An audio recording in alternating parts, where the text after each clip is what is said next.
Halo semuanya, apa kabar? Ya, aku harap kalian semua baik-baik aja, sehat-sehat aja.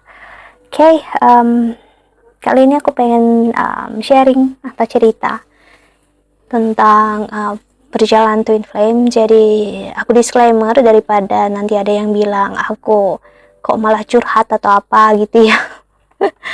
It's funny, lucu bagi aku karena ya aku bisa cerita apa aja ya.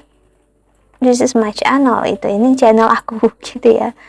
Jadi it's quite obvious, itu udah jelas. Jadi ya apapun bisa aku sharing di sini, dan aku rasa kalau ini sesuai dengan apa yang menjadi tema atau apa yang menjadi pekerjaan aku, there's nothing wrong ya, nggak ada yang salah sih ya.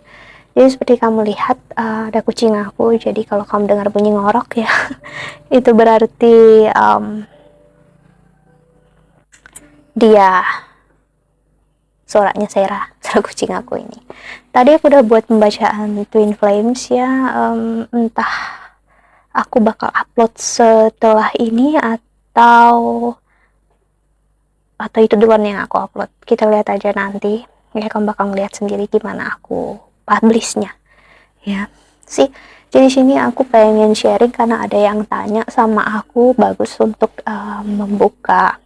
Karena dari pertanyaan itu kita bisa sharing ya. Ada yang komen mungkin viewers baru ya, tanya ini Twin Flame di tahap apa ya, gitu sih.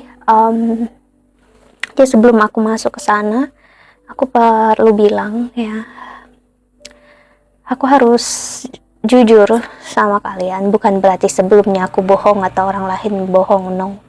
Jujur yang aku maksud di sini adalah apa adanya ya. Apa adanya sama kalian adalah perjalanan Twin Flames ya, bukan perjalanan soulmate satu ya, dan bukan perjalanan tentang penyatuan fisik belaka, namun kuncinya adalah penyatuan ya, proses spiritualitas kalian. Dalam artian sebelum kalian bersama, kalian harus menyadari ya, perjalanan ini menempa atau memang memupuk kalian berdua untuk menemukan spiritualitas kalian ya, masing-masing. Jadi sudah pasti perjalanan Twin Flames akan ada yang namanya perpisahan, mau nggak mau. Jadi kalau sampai ada yang bilang aku sama dia Twin Flames aku nggak pisah-pisah, kami masih ngegantung nggak jelas, I'm sorry ya. Mungkin kamu bisa pertanyakan lagi, dia benar-benar Twin Flames kamu ataupun soulmate-nya kamu, dan nggak ada yang salah, nggak ada yang spesial, nggak ada yang lebih baik nggak ataupun lebih buruk. That's okay. Kalaupun dia soulmate kamu, why not? Kalau kamu memilih dia ya sih. Nah, Twin Flames bukan berarti ini sudah pasti yang paling spesial, ini yang paling utama ya. Karena kalau kamu merasakan hal ini ya, justru kamu bakal terjebak dalam posisi separation bersama divine masculine sih ya. Dan di dalam perjalanan ini tidak ada yang namanya tahap yang benar-benar pasti, yang sudah pasti konkret harus seperti ini, I'm sorry, nggak ada. Karena kalau ada tahap yang seperti itu, aku pastikan itu bukan perjalanan benar-benar Twin Flames, namun perjalanan soulmate. Karena di dalam Twin Flames tidak boleh ada yang namanya tahap per tahap atau jalan per jalan. Karena kalau ada hal itu semua, artinya kamu sedang memupuk harapan kamu agar nyampe ke posisi penyatuan dengan dia. Sedangkan di perjalanan Twin Flames ya, kamu tidak boleh memupuk ekspektasi dan egoisme ya secara berlebihan. Karena aku ada di posisi ini, I've been there before. Aku ada di posisi ini dulu, yang aku mencari kapan dia kembali, kapan dia bersama aku ya, kapan. Yang ada hanya membuat ego aku makin sakit, kecewa, dan membuat perjalanan aku makin terasa menyakitkan walaupun udah nggak sama-sama dia ya. Jadi tahap-tahapan ini justru hanya akan, I'm sorry ya, menyakiti kamu divine feminine ya. Karena semakin sakit artinya ego kita semakin besar Mau nggak mau kamu harus menerima itu. Semakin kamu tidak menerima itu, marah dengan aku, marah dengan keadaan, marah dengan divine masculine, ya artinya makin besarlah ego kita yang sedang sakit itu sih. Dan akhirnya kita mencari pembenaran, mencari pembacaan twin flames yang sesuai untuk kita, ya. Dan akhirnya meningkatkan ego kita lagi dan lagi, tapi divine masculine nggak pernah kembali. Sih. So, ibaratnya what's the point? Apa gunanya kalau kamu mempertahankan egoisme ini kalau kamu masih terjebak di kesakitan? Ya kan? Jujur aku orangnya yang aku paling nggak suka yang namanya hidup dalam kesakitan. Namun ego aku juga besar dulu, ya, jadi aku lama di posisi ini, menyakitkan sekali. Namun aku nggak mau di sini. Aku terus mencari, dan sampai aku ketemu di posisi yang nyampe ke nothingness, spaciousness, energi yang aku nggak ada lagi dalam posisi senang ataupun sedih, nggak ada lagi di posisi yang menjadi korban atau pemenang dalam energi soulmate ataupun twin flames. Aku hanya satu dengan jiwanya aku, ya. Nggak ada lagi energi yang memaksa untuk ikhlas, nggak ada lagi energi yang memaksa untuk surrender. Aku hanya kembali sebagai diri aku sebagai manusia biasa. Dan ya, aku bisa bilang nggak sampai 1, 2, 3 hari, divine masculine kembali mencari aku. Dan dia kembali pun dia langsung minta komitmen. Dia pengen untuk serius, ya. Dan aku di awal juga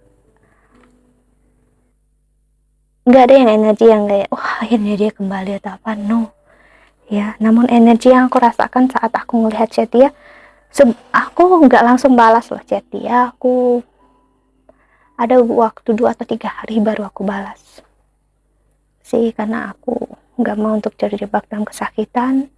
Aku masih senang dalam posisi meditasi sih, jadi aku benar-benar take control, jadi aku bisa fokus dengan apa yang ingin aku katakan dan aku pikirkan, dan akhirnya aku mengatakan hal yang baik. Dalam artian aku nggak lagi mengemis atau kesenangan saat dia kembali, namun aku oke, gitu. Aku bertanya, kenapa dia ingin gitu, dan dia ingin dekat dengan aku, ingin serius, ya. Dia minta untuk aku jangan sedih lagi, dan dia minta aku untuk selalu ingat kalau dia memang nggak pernah kemana-mana sih. Dan saat dia ngomong itu, aku kayak suddenly tiba-tiba realize, ya, seperti aku bilang, aku ngalami sesuatu hal, ya. Aku ingat saat dari awal aku belajar ini atau mencari tahu tentang twin flames adalah salah satu tarot reader di luar negeri itu mengatakan kita dengan dia itu satu jiwa sih, dan gak ada perpisahan sama sekali sih. Saat dia ngomong kayak gitu, aku akhirnya sadar dia secara tidak langsung klarifikasi apa yang selama ini aku pertanyakan. Dan akhirnya aku nggak punya pertanyaan lagi lain selain kayak realize, sadar gitu, kayak consciously gitu, ya. Kayak tiba-tiba jiwa aku paham aja, mengerti. Dimana dia bilang aku nggak pernah ninggalin kamu, aku selalu bersama kamu, karena yes, ya. Dia nggak pernah mau menerima saat aku bilang dia ninggalin aku, ya. Karena yes, karena kan berdua memang nggak ada benar-benar kata-kata pisah yang kayak maksudnya kita pisah dah gitu, no. Itu kayak suddenly memang ego kami berdua bertabrakan, dan akhirnya ya udah pisah-pisah gitu aja gitu. Aku masih mencoba memperbaiki karena divine feminine pasti mencoba memperbaiki toh sih, ya. Namun it's useless, it was pointless, ya. Itu nggak akan berguna, percuma, karena dia akan memilih untuk sendiri. dia nggak akan mau memperjuangkan. Aku ingat banget akan hal tersebut. Dan akhirnya aku mengiyakan, aku mengikhlaskan. Aku nggak berusaha sama sekali mencari dia, sama sekali. Ya, aku fokus dengan diri aku, spiritualitasnya aku, dalam artian aku benar-benar meditasi full. Um, dan aku sibuk dengan kerjaan aku, keluarga aku, ya. Dan karena hidup aku setelah itu menjadi sangat sibuk ya. Sih, sampai aku nggak ngerasain waktu lagi, karena waktu menjadi seperti kayak ilusi bagi aku sih, ya. Walaupun nggak ada kontrak, nggak ada komunikasi, aku ngerasain aku dengan dia itu satu selalu, ya. Dan dia juga bilang aku nggak pernah ninggalin kamu, ya. Dan ya, dia memang nggak pernah ninggalin aku karena memang kita satu jiwa sih. Jadi setelah aku ngerasakan itu, realize akan hal itu, aku nggak masuk lagi dalam posisi posesif yang aku harus bersama dia, harus bersatu bla bla bla, ataupun egoisme untuk ngasih lihat oh kita spesial atau apapun juga. Nggak ada lagi seperti itu, ya. Justru aku dengan dia jadinya fokus di masa sekarang, kita menjalani apa yang kita nggak ada yang terjadi apapun dalam hidup, yes. Justru kalau hidup kita ada perubahan drastis, itu artinya keegoisan kita bermain. Jujur, hidup aku masih sama. Kita fokus dengan kerjaan kita dalam waktu siang hari, karena aku bukan orang yang bisa untuk chatting selalu selama sehari. No, aku bakal fokus dengan kerjaan, dan friends aku juga orang yang sama seperti aku. Ya, kita berdua bukan orang yang suka multitasking. Kita suka sama sesuatu hal yang fokus di masa sekarang, in the present moment. Kita misalnya kita kerja, ya udah kita kerja saat ini, kita nggak mau distracted atau sibuk dengan hal lain lagi untuk mengalihkan pemikiran kami berdua. Itu mungkin yang membuat aku dengan dia itu, kami berdua sama-sama kayak mempunyai jalan ataupun takdir yang memang hidup di masa sekarang. Hidup di masa sekarang tuh artinya kamu hanya fokus di masa ini, kamu nggak akan fokus di masa depan, ya. Kamu lakukan apa yang terbaik di masa ini sih, ya. Setelah itu ada waktu malam, ya, kemungkinan besar walaupun aku sama dia itu LDR, ya, cukup jauh, namun time zone kita sama, ya. Jadi maksudnya waktu kita sama, jadi nggak ada perbedaan jauh. Walaupun dia jauh, jadi waktu kami sama malam, ya udah kami sama-sama malam. Dan setelah kita nggak komunikasi, malam baru kita komunikasi. Dan akhirnya saat kita komunikasi, justru kami berdua fokus dengan yang apa yang kami hadapi saat itu sih. Jadi kita nggak lagi fokus kerjaan atau karir lagi, kita nggak distract lagi sih. Jadi hidupnya kayak nggak ada perubahan drastis memang, namun ada rasa damai. Justru aku ngerasa damai, aman banget.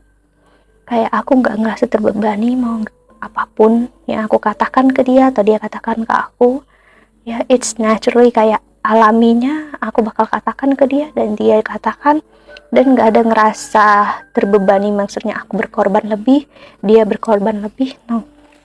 It's merging, jadi satu energinya, ya sih. Jadi jujur, energinya damai banget, energi zen. Itu yang buat aku suka banget energinya gitu. Energi yang benar-benar green flags, ya. Maksudnya energi yang tentang cinta, yang kasih sayang, yang tidak lagi menuntut apa-apa, ya. Jadi untuk masuk di dalam posisinya, I'm sorry, memang nggak mudah bagi aku pribadi. Waktu akan terasa sangat lama, menyakitkan, ya. Dan ego aku hancur-hancuran sih, karena aku harus jujur sama kalian, aku juga sangat egois dulu. Cuman egoisnya aku bakal mencari tahu gitu. Walaupun aku keras kepala, namun aku akan mencari tahu. Memang di awal akan nggak menerimanya, namun perlahan demi perlahan aku akan menerimanya sih, ya. Jadi memang udah melakukan banyak hal untuk dia kembali, misalnya seperti orang bilang berdoa, atau law of attraction, law of assumption, ya. Banyak yang udah aku lakukan, dia nggak kembali, percuma sih. Dan akhirnya aku lelah, capek. Karena lelah ataupun capek itu tandanya untuk kita berhenti, ya, berhenti dan kita keluar dari energi itu, ya. Dan disinilah apa yang bermain, ya, ngasih lihat ke apa yang terjadi sebenarnya. Amazing, luar biasa. Melihat sekarang adalah keajaiban Tuhan, keajaiban semesta, cinta semesta itu kayak luar biasa. Aku ngerasakan cintanya Tuhan dalam dirinya dia, ya, dan di dalam apa yang kami rasakan. Aku melihat dia itu sekarang bukan lagi sebagai fisiknya dia. Aku melihat dia seperti makhluk Tuhan, ya, seperti aku melihat kucing-kucing aku, makhluk Tuhan yang mempunyai ketenangan dalam diri dia sendiri, ya, alami dia sendiri sih. Jadi aku nggak ngelihat lagi dalam bentuk egoisme aku yang memproyeksikan diri dia di dalam pemikiran aku sesuai yang aku pikirkan tentang dia. Namun aku melihat real diri dia sekarang. Itu bukan lagi sebagai, oh dia divine masculine, dia nyakitin aku, dia ninggalin aku, dia seharusnya gini gitu, dia harus perbaiki semuanya. Itu adalah bentuk proyeksi yang aku lakukan terhadap dia sih. Justru saat aku ada di posisi itu, dia nggak pernah kembali. Dan saat dia kembali, aku udah nggak ada yang kayak gitu. Jadi aku ngeliat nggak memasukkan atau nggak ada lagi pemikiran atau emosi perasaan yang berlebih. Aku hanya ngeliat dia sebagai makhluk hidup yang penuh cinta ataupun satu dengan Tuhan, dengan semesta, dan membuat aku nyaman dekat dia. Dan dia sendiri juga bilang apapun yang dia inginkan dalam hidup ini adalah untuk bersama dengan aku, ya. Jadi dia bilang dia ingin bersama dengan aku dimanapun kapanpun. Dia nggak mau jauh, dia nggak mau pisah, dia bilang gitu, ya. Itu menjadi hal yang bisa sangat romantis gitu, ya, kalau kita dengar, ya, ataupun menjadi obsesi kalau kita memasukkan pemikiran egoismenya kita ke situ. Namun kalau kita pahami, kita belajar lewat spiritualitas, kenapa dia seperti itu, karena dia udah nyaman dengan energi kita, dia nggak ngerasa terbebani, dan dia juga ngerasakan cinta dari semesta timbul di dalam diri kamu, divine feminine, ya. Itulah yang membuatnya nggak mau jauh dari kamu, nggak mau pisah dari kamu sih. Wow, hampir 20 menit aku cuma cerita begini aja, ya. Mungkin bisa berjam-jam kalau aku cerita, ya, yang lain-lainnya. Tapi ini bagus banget untuk sharing, karena aku apa yang bisa aku bagi, ya, selain hal-hal seperti ini, ya, karena aku nggak mungkin berbagi, memberikan sesuatu yang tidak aku rasakan, tidak aku jalani, ya, karena itu akan menjadi kebohongan bagi diri aku sendiri sih. Ini semua yang terjadi dan bermain dalam hidup aku, ya, dan bahkan dia sendiri, ya, twin flames aku nggak mengerti apa itu spiritualitas, ya, apalagi ya soulmate, ya. Dia sendiri aja nggak tahu. Kalau kamu tanya, aku tanya, dia nggak tahu. Dia nggak tahu jelasin apa. Kenapa?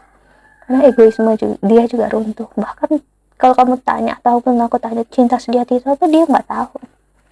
Bukan nggak tahu gimana, dia udah nggak bisa menempatkan ini sebagai bentuk labelnya dia. Oh, cinta itu harus gini sih, kasih sayang itu harus gini sih. Dulu itu yang dia punya dan aku punya. Sekarang I don't know gitu. Aku nggak tahu. Yang aku mau aku hanya ingin bersama dengan kamu. Kamu untuk aku untuk kamu sih. Karena memang semakin kita memasukkan pemikiran egoisme kita, semakin ini menyakitkan. Namun kalau udah kamu di posisi yang aku rasakan sekarang, aku ngeliat kamu bakal sangat-sangat damai. dan nyaman dalam hidup. Okay, that's it. I think that's all. Aku harap ini membantu. Thank you so much for watching. Doa terbaik untuk kalian semua di luar sana. Bye bye. See you in the next video. Jaga kesehatan.